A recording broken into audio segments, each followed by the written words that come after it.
Hi, I'm Bob Ryan. This is Globe 10.0. With me today, Joe Sullivan. Well, the sports world is all abuzz about two things today. A perfect game in baseball, but also a sort of a perfect game in basketball, too, if you will. An epic game, at any rate, as Rajon Rondo's spectacular performance is the talk of the basketball world at the very least.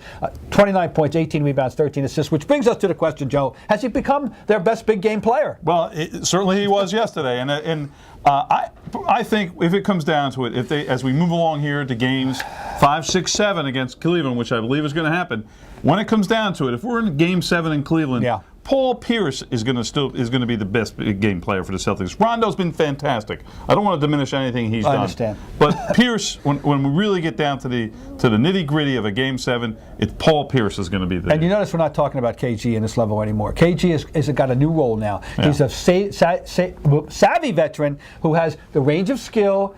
Get him open, hit a jump shot, get 6, 8, 9 rebounds, something like that. Play solid but not overwhelming defense the way he used to. He's just not that level of player anymore, so he's out of this discussion. You're absolutely right. And Ray Allen, though, I got to make a case for Ray that, Ray still has that 28-point game waiting to jump outside. He's not shooting threes very well right now, I know that, but he does go through these droughts in the playoffs. But I got to say that there's more of an expectation that Rondo's going to come up big than anybody else, and Pierce included. Bob, how did he get 18 rebounds? Well, he wants them. First of all, the number one rule of rebounding always is, do you want the damn ball or don't you? He wants the basketball. Then you get positioning, then you get timing, then you get jumping, then you get, and he does all that. But it is extraordinary. I am 6'1". I look him in the eye.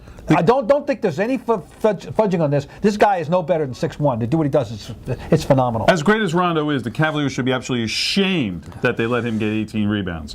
Just on hustle alone, on effort. They should never let him get 18 rebounds. He ran a couple down, yes, and there was a guy. But even if he had 10, they should be ashamed. Yeah, I agree. 18, I mean, really, you got to go back to Fat Lever to find a guy with that body type and that size that could rebound anywhere near as well as he is. It's an extraordinary thing, and it does have but the other thing is his game is broadened.